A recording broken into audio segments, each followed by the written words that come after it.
السلام عليكم ورحمة الله وبركاته. إن الحمد لله نحمده ونستعينه ونستغفره ونعوذ بالله من شرور أنفسنا ومن سيئات أعمالنا. من يهده الله فلا مضل له ومن يضلل فلا هادي له. وأشهد أن لا إله إلا الله وحده لا شريك له وأشهد أن محمدا عبده ورسوله. أما بعد. அளவிலா அருளாளனும் நேரிலா பேரன்புடையவனுமாகிய எல்லாம் வல்ல அல்லாஹுவின் திருப்பெயரால் ஆரம்பம் செய்கின்றேன். அன்பிற்குரிய பெரியோர்களே, தாய்மார்களே, சகோதர சகோதரிகளே, மாணவ கண்மணிகளே, இந்த நிகழ்ச்சியிலே கற்போம் கற்பிப்போம் என்ற தலைப்பில் அல்லாஹும் அல்லாஹ்வுடைய தூதரும் கூறிய சில செய்திகளை நாம் தெரிந்து கொள்ளவிருக்கின்றோம். நேரத்தின் அருமை கருதி, சூழ்நிலையை கருதி, தப்லீக் ஜமாத்துல சொல்ற மாதிரி பெரிய பயானாகவும் இல்லாமல், சிறிய இயலான் அறிவிப்பாகவும் இல்லாமல் ஒரு 10-20 நிமிஷத்துல என்னுடைய உரையை நான் முடிவுக்கு கொண்டு வந்து விடுகிறேன். அன்பிற்குரிய சகோதரர்களே, தாய்மார்களே, இன்றைக்கு மார்க்க கல்வி விஷயத்திலே நம்முடைய சமுதாயத்தில் மிகப்பெரிய அலட்சியம், மிகப்பெரிய பொடுபோக்குத்தனம் இருப்பதை நாம் யாருமே மறுக்க முடியாது. நான் மார்க்க கல்வி என்று குறிப்பிடுவது உண்மையான தௌஹீதை, உண்மையான குர்ஆன் சுன்னாவை, சரியான இஸ்லாமிய மார்க்கத்தை கற்றுக்கொள்வதை பற்றித்தான் நான் குறிப்பிடுகின்றேன். ஏனென்று சொன்னால், முதல் மனிதர் ஆதம் அலைஹிஸ்ஸலாம் அவர்களை அல்லாஹ் படைக்க நாடிய பொழுது மலக்குமாரிடம் அல்லாஹ் சொன்னான், وَإِذْ قَالَ رَبُّكَ لِلْمَلَائِكَةِ إِنِّي جَاعِلٌ فِي الْأَرْضِ خَلِيفَةً. நபியே, உமது இறைவன் வானவர்களிடம் சொன்னான், நான் பூமியிலே வழித்தோன்றல்களை உருவாக்கக்கூடிய, அடுத்தடுத்து சந்ததிகளை பெருக்கக்கூடிய ஒரு மனித படைப்பை உருவாக்க போகிறேன் என்று அல்லாஹ் சொல்லும் பொழுது மலக்குமார்கள் எல்லாம் கேட்டார்கள், காலோ தஜஅலு ஃபீஹா மை யுஃப்ஸிது ஃபீஹா வ யஸ்ஃபிகு திமா. இந்த பூமியிலே குழப்பம் செய்து ஒருவரை ஒருவர் ரத்தம் போட்டக்கூடிய, கொலை செய்யக்கூடிய மனித சமுதாயத்தையா நீ படைக்க போகிறாய்? நாங்கள் தான் உன்னுடைய புகழை கொண்டு உன்னை துதிக்கின்றோமே, உன்னை பரிசுத்தமானவன் என்று போற்றுகின்றோமே என்று மலக்குமார்கள் அல்லாஹ்விடம் கூறுகின்றார்கள். அப்பொழுது அல்லாஹ் ரப்பல் ஆலமீன் திருமறை குர்ஆனில் கூறுகின்றான், அந்த மலக்குமார்களுக்கு அல்லாஹ் சொன்ன பதில், இன்னி அஅலமு மா லா தஅலமூன், நீங்கள் அறியாதவற்றை எல்லாம் நான் அறிகிறேன் என்று அல்லாஹ் சொன்னார். மலக்குமார்கள் இந்த மனிதன் பூமியில் குழப்பம் செய்வான், இரத்தத்தை சிந்துவான் என்று மனிதனை பற்றி அல்லாஹ்விடம் சொல்லும் பொழுது அல்லாஹ் ரப்பல் ஆலமீன் இந்த மனிதன் மிகவும் சிறப்பு மிக்கவன் என்பதை எதை வைத்து அல்லாஹ் வானவர்களுக்கு உணர்த்துகிறான் என்று சொன்னால், செல்வ செழிப்பை வைத்து அல்ல, பல வகையான உணவு சாப்பாடுகளை வைத்து அல்ல, பதவியை வைத்து அல்ல, ஆட்சியை வைத்து அல்ல. அல்லாஹ் ரப்பல் ஆலமீன் இந்த மனிதன் சிறந்தவன் என்பதை அந்த வானவர்களுக்கு, மலக்குமார்களுக்கு எப்படி உணர்த்துகிறான் என்று சொன்னால் அல்லாஹ் கூறுகின்றான், வஅல்லம ஆதம அல் அஸ்மாஅ குல்லஹா. அல்லாஹ் ரப்பல் ஆலமீன் எல்லாவற்றினுடைய பெயர்களையும் ஆதம் அலைஹிஸ்ஸலாம் அவர்களுக்கு அல்லாஹ் கற்றுக் கொடுக்கின்றார். அல்லாஹ் ரப்பல் ஆலமீன் ஆதம் அலைஹிஸ்ஸலாம் அவர்களை கல்வியின் மூலமாகத்தான் அல்லாஹ் சிறப்பிக்கின்றார். அல்லாஹ் தன்னுடைய ஞானத்தை, தன்னுடைய கல்வியை ஆதம் அலைஹிஸ்ஸலாம் அவர்களுக்கு அவன் புறத்திலிருந்து ஞானத்தை கற்றுக் கொடுத்து, சும்மா அவர்களும் அதல் மலாயிகா, பிறகு மலக்குமார்களுக்கு அவற்றை எல்லாம் எடுத்து காட்டினான். அப்போ மலக்குமாரிடம் அல்லாஹ் கேட்டான், நீங்கள் உண்மையாளர்களாக இருந்தால் இந்த பொருட்களினுடைய பெயர்களை எல்லாம் எனக்கு நீங்கள் அறிவியுங்கள் என்று அல்லாஹ் கேட்கும் பொழுது மலக்குமார்கள் சொன்னார்கள், சுப்ஹானக லா இல்ம லனா இல்லா மா அல்லம்தனா. இறைவா நீ தூயவன், நீ எங்களுக்கு எதை கற்றுத் தந்தாயோ அதை தவிர வேறு எந்த ஞானமும் எங்களுக்கு கிடையாது. மலக்குமார்களுக்கு கற்றுக் கொடுத்தவனும் அல்லாஹ் ரப்பல் ஆலமீன் தான். அவ அல்லாஹ் ரப்பல் ஆலமீன் ஆதம் அலைஹிஸ்ஸலாம் அவர்களுக்கு சொன்னா, குல்னா யா ஆதம் அம்பீஹும் பி அஸ்மாயிஹிம். ஆதம் அலைஹிஸ்ஸலாம் அவர்களுக்கு நாம் சொன்னோம், ஆதமே இந்த பொருட்களுடைய பெயர்களை எல்லாம் நீ வானவர்களுக்கு அறிவிப்பீராக என்று அல்லாஹ் ரப்பல் ஆலமீன் ஆதம் அலைஹிஸ்ஸலாம் அவர்களுக்கு அல்லாஹ் கட்டளையிட்டார். ஆதம் அலைஹிஸ்ஸலாம் அவர்கள் அல்லாஹ் எந்த பொருட்களின் பெயர்களை எல்லாம் அவர்களுக்கு அறிவிக்க சொன்னானோ அந்த பொருட்களின் பெயர்களை எல்லாம் மலக்குமார்களுக்கு அறிவித்தார்கள். அப்ப முதல் மனிதனுடைய சிறப்பே, முதல் மனிதனுடைய ஆரம்பமே கல்வியை அடிப்படையாக கொண்டுதான் இருக்கிறது. அதே போன்று நாம மரணித்தவுடன், நம்மை கபரில் கொண்டு போய் வைத்தவுடன் இந்த மார்க்க கல்வி இல்லை என்று சொன்னால் நம்முடைய வாழ்க்கை சர்வ நாசம். நமக்கு எப்போ மரணம் வரும் என்று சொல்ல முடியாது. பிள்ளைகள் எல்லாம் பட்டிமன்றத்தில் சொன்னார்கள், குல்லு நஃப்ஸின் தாயிகத்துல் மௌத், எல்லா மனிதர்களும் மரணத்தை சுவைத்துதான் ஆக வேண்டும். வமா தத்ரி நஃப்ஸுன் பிஅய்யாமின் தமூத், எந்த ஒரு ஆத்மாவும் அவன் எங்கே மரணிப்பான் என்பதை அறிந்து கொள்ள முடியாது. அப்ப மரணம் எந்த வினாடியில் வரும், எப்போது வரும் என்பது யாருக்கும் தெரியாது. நாம் மரணித்த உடனேயே, மரணித்த மறு வினாடியே, மறு கணத்திலேயே சில மணி நேரங்களில் நமக்கு சொர்க்க வாழ்க்கையோ நரக வாழ்க்கையோ ஆரம்பமாகிறது. அந்த கபர் வாழ்க்கையிலே நமக்கு மார்க்க கல்வி மட்டும்தான் நம்மை காப்பாற்றும். நபிகள் நாயகம் ஸல்லல்லாஹு அலைஹி வஸல்லம் சொல்லி காட்டுறாங்க, ஒரு மூமினாக இருந்தால் 4 கேள்விகள், காஃபிராக இருந்தால் 3 கேள்விகள். மூமின் என்ன கேள்வி கேட்கப்படும்? கபரில் நம்மை கொண்டு போய் வைத்தவுடன் அல்லாஹ் மீண்டும் உயிரை கொடுத்து மூமினிடம் இறை நம்பிக்கையாக கேட்பான். முதலாவது கேள்வி, மன் ரப்புக்க, உன்னுடைய ரப்பு யார்? அந்த மூமின் சொல்வான், ரப்பி அல்லாஹ், என்னுடைய ரப்பு அல்லாஹ் என்று சொல்வான். ஒமா தீனுக்க, உன்னுடைய மார்க்கம் எது? மார்க்கம் என்றால் இந்த உலகத்தில் நீ தொழுதாயே, நோன்பு நோற்றாயே, ஜக்காத் கொடுத்தாயே, ஹஜ் செய்தாயே, குர்ஆன் ஓதினாயே, எந்த ஒரு வணக்கமாக இருந்தாலும் எதன் அடிப்படையில் செய்தாய், அதற்கு பேர் தான் தீன் என்பது. அப்பொழுது அந்த மூமின் பதில் சொல்வான், தீனி அல் இஸ்லாம், என்னுடைய மார்க்கம் அல் இஸ்லாம், இஸ்லாம் தான் என்னுடைய மார்க்கம் என்று சொல்வான். மூன்றாவது கேள்வி, நபிகள் நாயகம் ஸல்லல்லாஹு அலைஹி வஸல்லம் அவர்கள் குறித்து அங்கே கேட்கப்படுகிறது. இந்த மனிதன் குறித்து, முஹம்மது ஸல்லல்லாஹு அலைஹி வஸல்லம் அவர்கள் குறித்து நீ என்ன கருதுகிறாய்? அப்பொழுது அந்த மனிதன் சொல்வான், முஹம்மது ஸல்லல்லாஹு அலைஹி வஸல்லம் அவர்கள் அல்லாஹ்வுடைய தூதர், அல்லாஹ்வுடைய அடியார் என்று அந்த மனிதன் ஆணாக இருந்தாலும் பெண்ணாக இருந்தாலும் அவன் கூறுவான். நான்காவது கேள்வி கேட்கப்படும், இதை நீ எப்படி அறிந்து கொண்டாய், நீ இதை எப்படி கற்றுக்கொண்டாய்? அப்பொழுது மூமின் சொல்வான், கலர்த்து கிதாப் அல்லாஹ், நான் அல்லாஹ்வுடைய வேதத்தை ஓதினேன், ஆமன்து பிஹி, அதை நான் நம்பிக்கை கொண்டேன், வஸத்தக்து பிஹி, அதை நான் உண்மைப்படுத்தினேன். அன்பிற்குரிய தாய்மார்களே, சகோதரர்களே, நாம மௌத்தான உடனேயே கபூர்ல நம்முடைய வாழ்க்கை சொர்க்க வாழ்க்கையா நரக வாழ்க்கையா என்று தீர்மானிப்பது மார்க்க கல்விதான். இது நாம் விரும்பினாலும் வெறுத்தாலும் மார்க்க கல்வியை படிக்காவிட்டால் நம்முடைய மறுமை வாழ்க்கை சர்வ நாசம் தான்.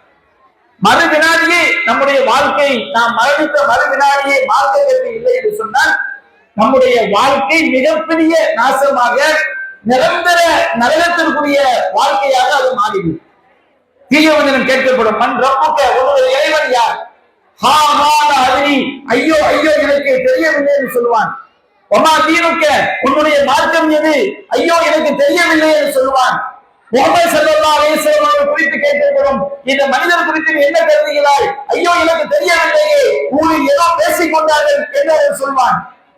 அப்பொழுது மலக்குமார்கள் சொல்வார்கள், ஒமா தலைத்த ஒமா தரைத்த, நீ குர்ஆனை படிக்கவும் இல்லை, நீ குர்ஆனை சிந்திக்கவும் இல்லை, இந்த மார்க்கத்தை தெரியவில்லை என்று சொன்னால் நம்முடைய கபர் வாழ்க்கையிலேயே மிகப்பெரிய நாசம். நாம எல்லாம் நினைக்கிறோம், அந்த 4 கேள்வியை சொல்லி தந்தாச்சுல, மன் ரப்புக்கள் கேள்வி வரும், ஒமா தீனுக்கள் கேள்வி வரும், நாம கபூர்ல போய் பதில் சொல்லிவிடலாம் என்று நாம் நினைக்கிறோம். அப்படி அல்ல. இந்த கேள்விகள் என்பது நம்முடைய வாழ்க்கையில் சுருக்கம். அல்லாஹ்வை பற்றி படித்தால்தான், அல்லாஹ்வை பற்றி அறிந்தால்தான் கபரில் பதில் சொல்ல முடியும். நபிகள் நாயகத்தை பற்றி படித்தால்தான், இஸ்லாத்தை பற்றி படித்தால்தான் மரணத்திற்கு பிறகு உள்ள வாழ்க்கையில் பதில் சொல்ல முடியும். நபிகள் நாயகத்தை பற்றி படித்தால்தான் மரணத்திற்கு பிறகு உள்ள வாழ்க்கையில் நாம் பதில் சொல்ல முடியும். இன்றைக்கு பாருங்க, என்ன சினிமா வந்திருக்குது, எத்தனை நடிகர்கள் இருக்கிறார்கள், எத்தனை பாட்டுகள் என்பது வரை இன்றைக்கு ஆண்களை பெண்களை இளைஞர்களுக்கு தெரிஞ்சு வச்சிருக்கிறாங்க. இஸ்லாமிய பெண்களிலேயே சமூக வலைதளங்கள்ல பார்க்கும் பொழுது இந்த சமுதாயம் இவ்வளவு நாசமாக போகிறதா என்று கவலைப்படக்கூடிய நிலைமை. இவன் புதுசா ஒரு கூட்டாளி கட்சி ஆரம்பிச்சிருக்கிறான்.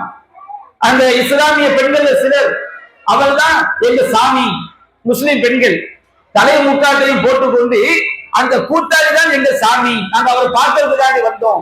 ஐயோ, நான் தொழக்கூட என்ன செஞ்சேன், தொழுகையை கூட விட்டுட்டு இவரை பார்க்கறதுக்காண்டி வந்த இவரை ஊருக்கு வராமல் போய்விட்டார். யார்? முஸ்லிம் பெண்கள். கழுத்துகளில் துண்டை போட்டுக்கொண்டு அவர்கள் மிக கேவலமான மார்க்கம் வெறுக்கக்கூடிய வார்த்தைகளை எல்லாம் இன்றைக்கு பேசக்கூடிய அளவிற்கு இஸ்லாமிய பெண்களுடைய நிலை மாறி இருக்கிறது என்று சொன்னார். கணிசமான முஸ்லிம் இளைஞர்களுடைய நிலை மாறி இருக்கிறது என்று சொன்னால் இந்த மார்க்க கல்வி அவர்களை சென்றடையவில்லை. மார்க்க கல்வியை நாம் தெரியவில்லை என்று சொன்னால் நம்முடைய வாழ்க்கை இந்த உலகத்திலும் சரி மறுமையிலும் சரி வெற்றி பெற்ற வாழ்க்கையாக அமையாது. அல்லாஹ் ரப்பல் ஆலமீன் திருமறை குர்ஆனில் கேட்கின்றான், குல்ஹல் யஸ்தவில்லதீன யஅலமூன வல்லதீன லா யஅலமூன்.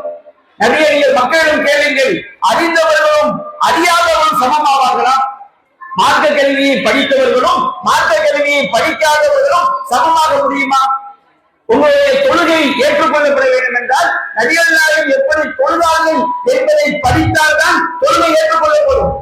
நம்முடைய நோன்பு ஏற்றுக்கொள்ளப்பட வேண்டும் என்றால் நபிகள் நாயகம் எப்படி நோன்பு வைத்தார்கள் என்பதை தெரிந்தால்தான் நம்முடைய நோன்பு ஏற்றுக்கொள்ளப்படும். அல்லாஹ்விற்கு இணை வைக்க கூடாது என்றால் இணை வைத்தல் என்றால் என்ன, தௌஹீத் என்றால் என்ன என்பதை படித்தால்தான், என்பதை கற்றுக்கொண்டால்தான் நாம் அல்லாஹ்விற்கு இணை வைக்காத மக்களாக நாம் மரணிக்க முடியும். அல்லாஹ் ரப்பல் ஆலமீன் திருமறை குர்ஆனில் சொல்லி காட்டுகின்றான், ஃபஅலம் அன்னஹு லா இலாஹ இல்லல்லாஹ். நபியே, வணக்கத்திற்குரியவன் அல்லாஹ் ஒருவனை தவிர வேறு யாரும் இல்லை என்பதை நீங்கள் கற்றுக்கொள்ளுங்கள், அறிந்து கொள்ளுங்கள் என்று அல்லாஹ் கூறுகிறான். முதல்ல கல்வி, கல்விக்கு பிறகுதான் அமல் செய்வது. நீங்கள் ஒன்றை பற்றி தெரியாமல் செய்தால் கண்டிப்பாக அந்த செயல் அல்லாஹ் ஏற்றுக்கொள்ளப்படாது. மார்க்கம் ஒருவர் மரணித்து விட்டால் மரணித்தவர்களுக்கு மார்க்கம் என்ன சொல்கிறது, இறந்தவர்களுக்கு நாம் செய்ய வேண்டிய துஆ என்ன, இறந்தவர்களுக்கு நாம் செய்ய வேண்டிய காரியங்கள் என்ன, இதை பற்றி மார்க்கம் சொல்வதை தெரியாமல் நாம் என்னதான் வருஷ பாத்தியா, 7ஆம் பாத்தியா, 8ஆம் பாத்தியா எதை ஓடினாலும் அந்த செயல் அனைத்தும் நம்மை நரகத்தில் கொண்டு போய்தான் சேர்க்கும். நபிகள் நாயகத்தை எப்படி நேசிக்க வேண்டும் என்று தெரியாமல் தெற்கல்ல அண்டாவை ஏற்றி பலாச்சோறு ஆக்கி மௌனம் ஓடு விளம்பரத்தினால நாம் நபிகள் நாயகத்தை நேசித்தவர்கள் ஆகிவிட முடியுமா? நிச்சயமாக அந்த செயல் நம்மை நரகத்தில் கொண்டு போய்தான் சேர்க்கும். அப்படி என்றால் நாம் சொர்க்கம் செல்ல வேண்டும் என்றால் நாம் படிக்க வேண்டிய கேள்வி மார்க்க கேள்வி.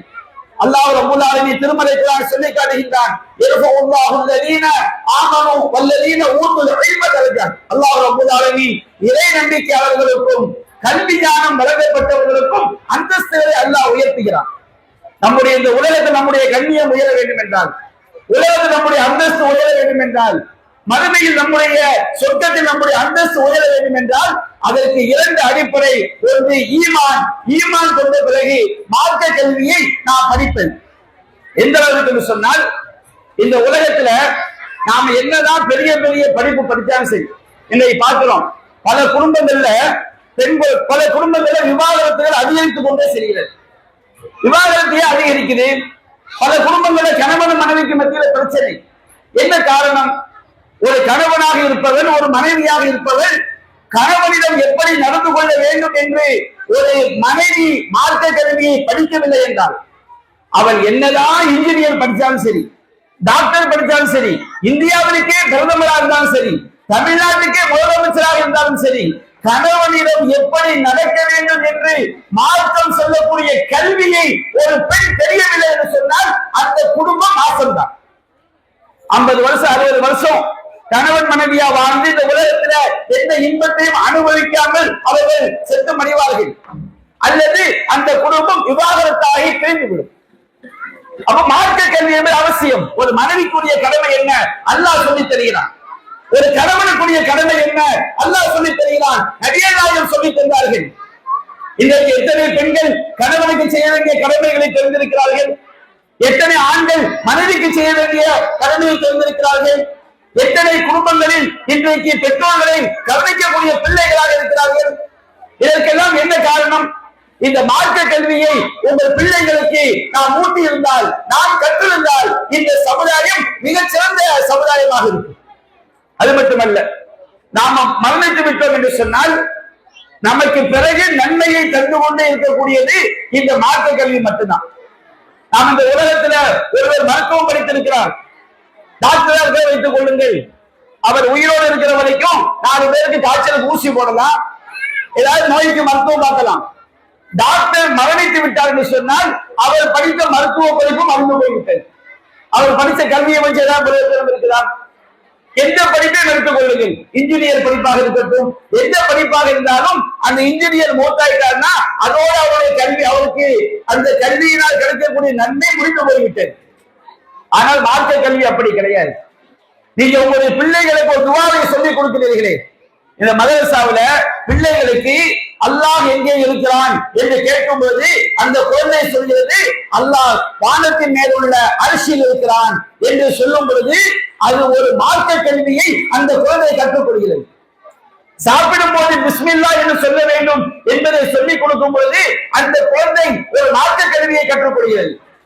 நம்முடைய தூதர் முஹம்மது ஸல்லல்லாஹு அலைஹி வஸல்லம் என்பதை பிள்ளைகளுக்கு சொல்லிக் கொடுக்கும் பொழுது அது ஒரு மார்க்க கல்வியை கற்றுக்கொள்கிறது. இந்த நாம நினைக்கிறோம் நம்ம பிள்ளைக்கு நாம ஒரு துஆவை சொல்லிக் கொடுத்திருக்கிறோம், ஒரு சுப்ஹானல்லாஹ் சொல்லிக் கொடுத்திருக்கிறோம், இதை அற்பமாக நாம் நினைக்கிறோம். அப்படி அல்ல. நாம மரணித்த பிறகும் நமக்கு நன்மையை தந்து கொண்டே இருப்பது இந்த மார்க்க கல்விதான். மதரசாவுல ஆசிரியர்மார்கள், ஒரு தாய், இவர்களெல்லாம் பிள்ளைகளுக்கு மார்க்கத்தை சொல்லிக் கொடுக்கும் பொழுது அதுல கிடைக்கக்கூடிய நன்மை என்பது எவ்வளவு பெரிய நன்மை. நபிகள் நாயகம் சொன்னார்கள், இதா மாத்தல் இன்சானு இன்கதஹ அன்ஹு அமலுஹு குல்லு. ஒரு மனிதன் மரணித்து விட்டால் அவருடைய எல்லா நல்லதும் நின்று போய் விடுகிறது. நாம மௌத்தான பிறகு நமக்காண்டி யாரு தொழுதாலும் நமக்கு வந்து சேராது, நமக்காண்டி யாரு பாத்தியா ஓடினாலும் நமக்கு வந்து சேராது, நமக்காண்டி யாரு பலாச்சேர் விளம்பினாலும் நமக்கு வந்து சேராது. 3 விஷயங்கள், அவை உயிரோடு இருக்கும்போது நாம் செய்த விஷயங்கள், அது நமக்கு வந்து சேரும்.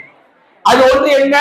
இல்லாமல் சதக்கத்தின் ஜாரியா, ஒன்று ஓடிக்கொண்டே இருக்கக்கூடிய தர்மம், நிரந்தரமான தர்மம். ஒருவர் ஒரு பள்ளிவாசலை கட்டி கொடுக்கிறார், அல்லது ஒரு மரத்தை நட்டி வைக்கிறார், அல்லது ஒரு கிணற்றை தோண்டுகிறார். இப்படி அவர் மரணித்து விட்டாலும் அவர் செய்த தர்மம் மக்களுக்கு பயனளித்துக் கொண்டே இருக்கும் என்றால் அது மரணத்திற்கு பிறகு நன்மையாக சேர்ந்து கொண்டே இருக்கும். இரண்டாவது என்ன? நபிகள் நாயகம் சொன்னார்கள், பயனுள்ள கல்வி. பயனுள்ள கல்வி அது மார்க்க கல்வி மட்டும்தான் பயனுள்ள கல்வி. உங்களுடைய பிள்ளைகளுக்கு நாம் ஒரு மார்க்க கல்வியை சொல்லிக் கொடுக்கிறோம், ஒரு துஆவை சொல்லிக் கொடுக்கிறோம், ஒரு நபிமொழியை சொல்லிக் கொடுக்கிறோம். நபிகள் நாயகம் சொன்னார்கள், பல்லிகு அன்னி வலவ் ஆயா, என்னிடமிருந்து ஒரே ஒரு செய்தி கிடைத்தாலும் அதை எடுத்துச் சொல்லுங்கள் என்றார்கள். ஒரு செய்தியை நாம் சொல்லிக் கொடுத்தாலும் நம்மிடமிருந்து, என்னிடமிருந்து ஒரு பிள்ளை ஒரு மார்க்க கல்வியை தெரிந்து கொண்டால், நான் மரணித்து விட்டாலும் நான் ஒரு குழந்தைக்கு, ஒருவருக்கு நான் சொல்லிக் கொடுத்த அந்த கல்வி அவர் நடைமுறைப்படுத்தும் காலம் எல்லாம் எனக்கு நன்மை சேர்ந்து கொண்டே இருக்கும். சரி, நான் யாருக்கு சொல்லிக் கொடுத்தேனோ அவர் ஒரு 1000 பேருக்கு சொல்லிக் கொடுக்கிறாரு. அந்த 1000 பேருக்கும் அவர் செய்த நன்மை கிடைக்கும். அந்த 1000 பேருடைய நன்மையும் எனக்கும் கிடைக்கும். 1,00,000 பேருக்கு போய்விட்டால், 1 கோடி பேருக்கு போய்விட்டால் எவ்வளவு நன்மை கிடைக்கும் யோசித்து பாருங்கள்.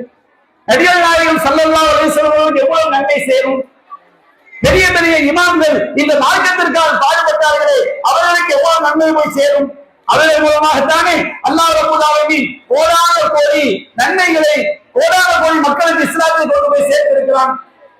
மூன்றாவது நபிகள் நாயகம் சொன்னார்கள், வலதும் சாலிஹும் எதுவும் அவனுக்காக பிரார்த்தனை செய்யக்கூடிய நல்லொழுக்கம் உள்ள குழந்தை. ஒரு குழந்தை நல்லொழுக்கம் உள்ள குழந்தையாக மாற வேண்டும் என்றால் மார்க்கத்தை படிக்காமல், குர்ஆனை படிக்காமல், சுன்னாவை படிக்காமல் நல்லொழுக்கமுடைய குழந்தையாக மாறவே முடியாது. சொல்லுங்க, மார்க்கத்தை படிக்காம, குர்ஆனை படிக்காமல், நபி வழியை தெரியாமல் ஒருவன் நல்லவனாக இருந்து சொர்க்கத்துக்கு போனான் என்று ஒரு ஆதாரத்தை காட்ட முடியுமா? அப்ப நம்முடைய பிள்ளை பிரார்த்தனை செய்தால் அப்போது தாய் தந்தையருடைய வேதனை குறைக்கப்படுகிறது, தாய் தந்தையுடைய பாவங்கள் மன்னிக்கப்படுகிறது. பிள்ளைகளுடைய துவாவினால், பிள்ளையுடைய துவாவினால் தாய் தந்தையுடைய அந்தஸ்து சொர்க்கத்தில் உயர்த்தப்படுகிறது. இந்த பாக்கியம் கிடைக்க வேண்டும் என்றால் அந்த பிள்ளை மார்க்க கல்வியை பெற்றிருக்க வேண்டும், சரியான இஸ்லாத்தை தெரிந்திருக்க வேண்டும். அல்லாஹ்வும் அல்லாஹ்வுடைய தூதரும் சொன்ன தூய மார்க்கத்தை தெரியாவிட்டால் நம்முடைய பிள்ளைகள் நம்முடைய மரணத்திற்கு பிறகு நமக்கு அவருடைய பிரார்த்தனை, அவர்கள் நமக்காக பிரார்த்தனை செய்ய மாட்டார்கள். யோசித்து பாருங்க, இங்க இருக்கிறதுல உங்க மனசாட்சி, நான் யாரையும் கையை தூக்க சொல்லல, உங்க மனசாட்சி நீங்க தொட்டு கேட்டு பாருங்க.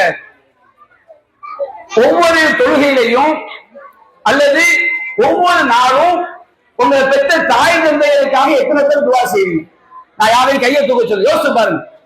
நம்மளை பெற்று வளர்த்து மௌத்தாயிட்டாங்கல்ல, அந்த தாய் தந்தையருக்காக நாம எப்ப துவா செய்வோம்? எவ்வாறு மார்க்கம் சிந்தனை, மார்க்க அறிவோடு என்ன வச்சுக்கிடுங்க. ஒவ்வொரு தொழுகையிலையும் இறைவா ரப்பி ஹம்ஹுமா கமா ரப்பயானி ஸகீரா, இறைவா நான் சிறு பிராயமாக இருக்கும் போது என்னுடைய பெற்றோர்கள் எனக்கு எப்படி என்னை பராமரித்து வளர்த்தார்களோ அது போன்று நீ அவர்கள் கருணை காட்டுவாயாக. ரப்பனா ஃபிர்லி வலி வாலிதைய, இறைவா என்னுடைய பாவத்தை மன்னிப்பாயாக, என்னுடைய பெற்றோருடைய பாவத்தை மன்னிப்பாயாக என்று மார்க்கத்தை கற்றவர்கள் அன்றாடம் ஒவ்வொரு தொழுகையிலும் துவா செய்வாங்க, ஒவ்வொரு நாளும் துவா செய்வாங்க. நீங்க உங்க பிள்ளைகளை மார்க்க அறிவில்லாமல் வளர்த்தால், மார்க்க அறிவில்லாத பிள்ளைகள் அவன் தொழ வருவதே பெரிய விஷயம், அவன் அல்லாஹ்வுடைய மார்க்கத்தை சிந்தித்து பார்ப்பதே பெரிய விஷயம். அவன் எப்படி உங்களுக்கு பிரார்த்தனை செய்வான்? அவன் எப்படி, நம்முடைய பிள்ளை மார்க்க அறிவில்லாமல் இருந்தால் நாம் மரணித்த பிறகு நம்முடைய பிள்ளை நமக்கு எப்படி பிரார்த்தனை செய்வான்?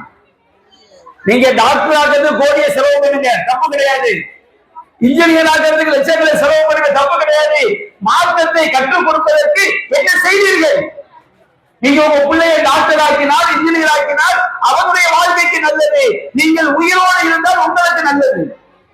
ஆனால் நீங்கள் மரணித்து விட்டால் அந்த பிள்ளையுடைய துவா மட்டும்தான் உங்களுக்கு பயனளிக்கும். மார்க்க கல்வி இல்லாத பிள்ளை எப்படி பெற்றோருக்காக பிரார்த்தனை செய்வான்? சிந்தித்து பார்க்க வேண்டும். அதே போன்று அல்லாஹ் ரப்பல் ஆலமீன் கூறுகின்றான், நமக்கு மார்க்க அறிவு இல்லைன்னு வச்சுக்கிடுங்க, அல்லாஹ் அஞ்சக்கூடிய பயம், அல்லாஹ் அஞ்சக்கூடிய மக்களாக நம்ம ஆகவே முடியாது. அல்லாஹ் நாம பயப்படாத நம்ம யாரு? நம்ம காஃபிர். அல்லாஹ் நம்ம பயப்படணும் வச்சுக்கிடுங்க, நம்ம காஃபிர், நம்ம நிரந்தரமா நரகத்துக்கு போய் சேர்ந்துருவோம். நமக்கு அல்லாஹ்வுடைய பயம் எப்ப வரும்? அல்லாஹ்வை எப்படி பயப்பட வேண்டும் என்று தெரிந்தால்தானே அல்லாஹ்வுடைய பயம் வரும். அல்லாஹ் சொல்லி காட்டுகின்றான், இன்னமா யஹ்ஷல்லாஹ மின் இபாதிஹில் உலமா, மார்க்கத்தை அறிந்தவர்கள் தான், அல்லாஹ்வுடைய அடியார்களில் மார்க்கத்தை அறிந்தவர்கள் தான் அல்லாஹ்வை பயப்படுவார்கள். தொழாவிட்டால் எவ்வளவு பெரிய பாவம் என்பதை தெரிந்தவர் தான் தொழுகைக்கு வருவான். நமக்கு தொழாவிட்டால் எவ்வளவு பெரிய பாவம் என்று தெரியாவிட்டால் நாம் எப்படி தொழுவோம்? தொழுகை இல்லாத பெண்களை யோசித்து பாருங்கள், தொழுகை இல்லாத ஆண்களை பற்றி யோசித்து பாருங்கள். கடையில எல்லாரும் தொழுகை கொண்ட பள்ளியாசம் பத்தாத, அப்ப இந்த தொழுகை விட்டால் எவ்வளவு பெரிய பெரும் பாவம் என்பது நமக்கு தெரியவில்லை. தொழுகை எவ்வளவு முக்கியம் என்பது தெரியவில்லை. நபிகள் நாயகம் சொன்னார்கள், மன் ஃபாத்தஹு ஸலாத்துல் அஸ்ர், யாருக்கு ஒரே ஒரு அஸ்ர் தொழுகை தவறிவிட்டதோ ஃபகஅன்னமா உத்திர அஹ்லுஹு மாலுஹு, அவன் தன்னுடைய செல்வத்தையும் பிள்ளைகளையும் பறிகொடுத்தவன் போன்றவன். ஒரு ஆக்சிடென்ட்ல நம்ம பிள்ளைங்க எல்லாம் மௌத்தாயிட்டாங்க, கணவன் மனைவி எல்லாரும் மௌத்தாயிட்டாங்க, நம்ம குடும்பம் எல்லாம் சொத்து எல்லாம் அழிஞ்சு போச்சு. அவருடைய பரிதவிப்பாளர் நிலையை நாம் பட்டியலிட முடியுமா? அதே போன்று ஒரே ஒரு அசல் தொழுகை வேண்டுமென்றே தவறிவிட்டால் அவ்வளவு பெரிய பாதிப்பு மறுமையில் ஏற்படும் என்று மார்க்கம் சொல்லி இருக்கும் பொழுது, இன்றைக்கு இஸ்லாமிய சமுதாயத்தில பெரும் கொண்ட கூட்டம் தொழுகையை பற்றிய எந்த பயமும் இல்லாமல் இருக்கா என்று சொன்னார். அதுலயும் இந்த வயசுக்கு வந்த பிள்ளைகளை பசங்களை சொல்லவே வேண்டியதில்லை, தொழாமல் அவர்கள் காலங்களை கடத்திக் கொண்டே இருக்கிறார்கள். தொழுகை பள்ளியாசல பாங்க சொல்லப்படும் ஆயிரக்கணக்கு நூற்றுக்கணக்கான பசங்க வயக்காட்டுல விளையாடிக்கிட்டு இருப்பாங்க. அல்லாஹ் அக்பர் அல்லை நம்ம டவுன்களை பள்ளி ரையான் பள்ளி எடுத்து வச்சுக்கிடுங்க. அந்த பாங்கு சத்தம் நம்ம பசங்களுடைய காதுகள்ல வந்து அப்படியே ஒலிக்கும். தொழுகையை பத்தி எந்த அக்கறையும் கிடையாது. டீ கடைகள்ல டீ குடித்துக் கொண்டிருப்பார்கள். நம்ம ஊர் பாஷையில சாயந்தரம் ஆயிட்டுனா எல்லாரும் மேற்க போவாங்க. இசாவு பாங்கு சொல்லும்போது கிழக்க வருவாங்க. ஆனால் தொழுகையை பற்றிய பயம் இல்லை. இதற்கெல்லாம் என்ன காரணம்? மார்க்க அறிவு இல்லாமல் தொழுகையை பற்றிய பயம் வராது. மார்க்க அறிவு இல்லாவிட்டால் ஷிர்க் எவ்வளவு பேராபத்து என்பது தெரியாது. மார்க்க அறிவு இல்லாவிட்டால் பெற்றோரை எப்படி கவனிக்க வேண்டும் என்பது தெரியாது. மார்க்க அறிவு இல்லாவிட்டால் உறவுகளை எப்படி தேட வேண்டும் என்பது தெரியாது. எல்லாவற்றுக்கும் அடிப்படை மார்க்க அறிவு. அல்லாஹ்வுடைய பயத்தை தருவது மார்க்க கல்வி. அல்லாஹ் சொல்கிறான், இன்னமா யஹ்ஷல்லாஹ மின் இபாதில் உலமா. அல்லாஹ்வுடைய அடியார்களின் மார்க்க அறிவுடையவர்கள் தான் அல்லாஹ்வை பயப்படுவார்கள். உங்களுக்கு மார்க்கத்துடைய அறிவு நமக்கு இல்லை என்று சொன்னால் நாம் அல்லாஹ்வை அஞ்சக்கூடிய தன்மை நம்மிடம் என்ன செய்யாது, ஏற்படாது. அதே போன்று கியாமத் நாளுடைய அடையாளம் என்ன தெரியுங்களா? ஒரு சமுதாயம் நம்ம கியாமத் நாள்ல நாம வரும் பொழுது நாம உயிரோடு இருக்கிறோம் வச்சுக்கிறோங்க, அது மாதிரி கெட்டவர்கள் யாரும் கிடையாது. கியாமத் நாள் நெருங்கி விட்டது என்பதை அடையாளம் என்ன தெரியுமா? நபிகள் சொன்னார்கள், இன்னமின் அஷ்ராத்தி ஸாஆ, கியாமத் நாளுடைய அடையாளங்களில் ஒன்று ஐயுர்ஃபா அல் இல்ம், முதலாவது கல்வி அளிக்கப்படும், மார்க்க கல்வி அளிக்கப்படும். மார்க்க கல்வி அளிக்கப்பட்டு விட்டால் வயஸ்புத்தல் ஜஹல், அறியாமை வேர்முடித்து விடும். அறியாமை வேர்முடித்து விட்டால் அந்த சமுதாயத்திலே இஷ்ரபுல் ஹம்ரு, மது அருந்தப்படும், வயலுஹுல் ஸினா, விபச்சாரம் பகிரங்கமாக நடக்கும். அதற்குரிய அறிகுறிகள் வருவதை பார்க்கிறோம். எந்த அளவிற்கு நாம பிள்ளைகள் ஒவ்வொரு ஆணும் பெண்ணும் மார்க்க கல்வியை தெரிந்து வைத்திருக்கிறாரோ அந்த அளவிற்கு நம்முடைய சமுதாயம் சிறந்த சமுதாயமாக இருக்கும். இறுதியாக ஒரே ஒரு கருத்தை மட்டும் சொல்லி என்னுடைய உரையின் இறுதி பகுதிக்கு நான் வந்து விடுகிறேன். நாம திருமலை குர்ஆனை படித்து பார்த்தோம் என்று சொன்னால், நபிகள் நாயகம் ஸல்லல்லாஹு அலைஹி வஸல்லம் அவர்களுக்கு மூமின்களுக்கு அல்லாஹ் நிறைய துஆக்களை அல்லாஹ் சொல்லி கொடுக்கிறான். இந்த துஆவை நீங்க அல்லாஹ்ட்ட கேளுங்க, இந்த துஆவை செய்யுங்க. ஒரே ஒரு விஷயத்தை மட்டும்தான் அல்லாஹ் அதிகமாக என்னிடம் கேளுங்கள் என்று அல்லாஹ் உத்தரவிடுகிறார். இறைவா எனக்கு செல்வத்தை அதிகமாத்தா என்று கேட்பதற்கு அல்லாஹ் சொல்லவில்லை. நாம அல்லாஹ்ட்ட கேட்கலாம், இறைவா எனக்கு கோடி கோடியா இந்த உலகத்திலே கூட மறுமையை சொர்க்கத்தை கூட அல்லாஹ்ட்ட கேட்கலாம். ரப்பனா ஆத்தினா ஃபித் துன்யா ஹஸனா வ ஃபில் ஆখিরাতি ஹஸனா, இறைவா இந்த உலகத்தில் நல்லதைத்தா மறுமையிலும் நல்லதைத்தா அல்லாஹ்ட்ட கேட்கலாம், தப்பு கிடையாது. ஆனால் அல்லாஹ் செல்வத்தை அதிகமாக கேளுங்கள் என்று அல்லாஹ் சொல்லவில்லை. உடல் ஆரோக்கியத்தை அதிகமாக கேளுங்கள் என்று அல்லாஹ் சொல்லவில்லை. ஆரோக்கியத்தை கேட்க வேண்டும், நமக்கு துஆக்களில் சொல்லப்பட்டிருக்கு. நமக்கு பதவியை அதிகமாக கேளுங்கள் என்று அல்லாஹ் சொல்லவில்லை.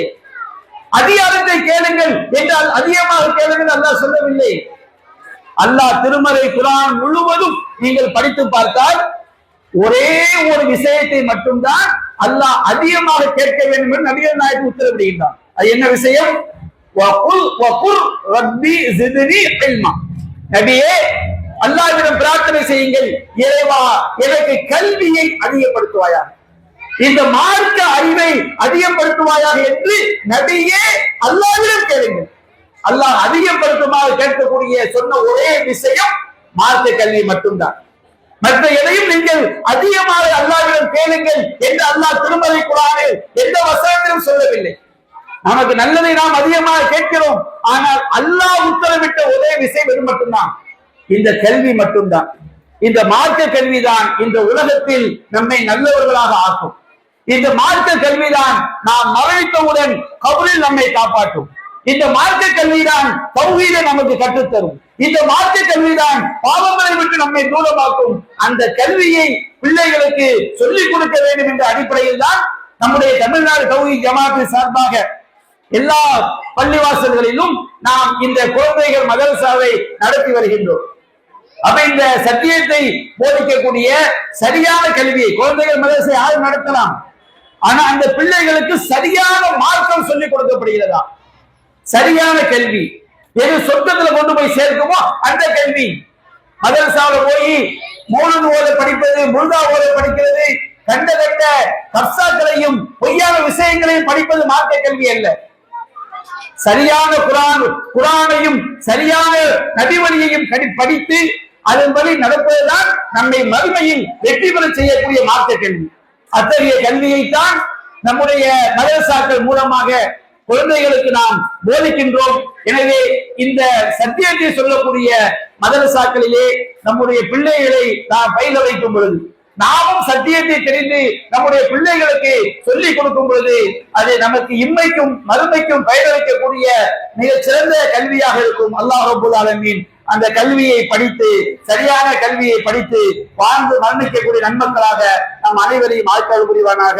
வாஹிது தஅவானா அல்ஹம்துலில்லாஹி ரப்பில் ஆலமீன். அஸ்ஸலாமு அலைக்கும் வரஹ்மத்துல்லாஹி.